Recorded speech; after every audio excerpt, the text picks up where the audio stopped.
Alright guys, what we have here is a 2003 Dodge Neon with an automatic. What we're changing here is the transmission shift solenoid. That's the brand that we got, ATP. Okay, it's nice, it's new, comes with a new gasket. Alright, a lot of reasons why people change these is because these are leaking or the transmission is not shifting right. On this particular model, it was pissing out fluid like crazy, and where it was leaking from is it was leaking from right here in this little gasket right here. And of course, you can't replace that separately. This was actually leaking, coming up this way, dripping down onto the transmission pan, and then all the way down. All right, to get this particular model, you got to take the air cleaner off. This one has a modified one.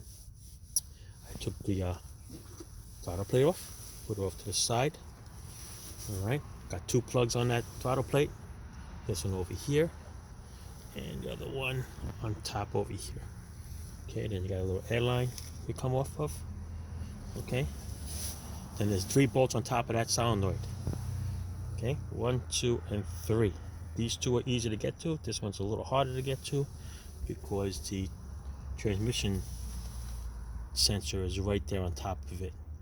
Okay, so on certain models you have to take that sensor out. If it's out, you might as well change it and put a new one in. Otherwise, gear wrench makes a nice little 10mm flex. Stick it right under there, and it comes right out.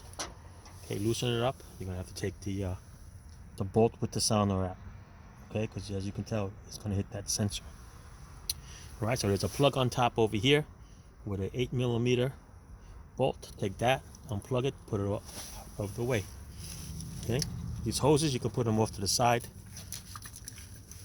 If these hoses are hard and brittle, you got to change them. Okay, and after you take the bolts off, that solenoid is right there, ready to come out. It's going to make a mess, so got a little cardboard down on the bottom. All right, ouch, there you go. Popped it right out. And I got to wiggle the sucker out of here.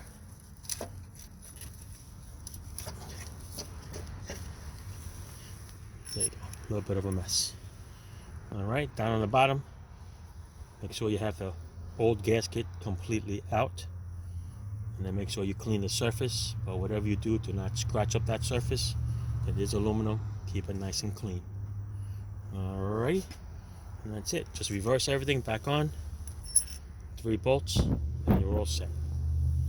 Okay, ciao. Don't forget to check the transmission fluid, and then put everything back.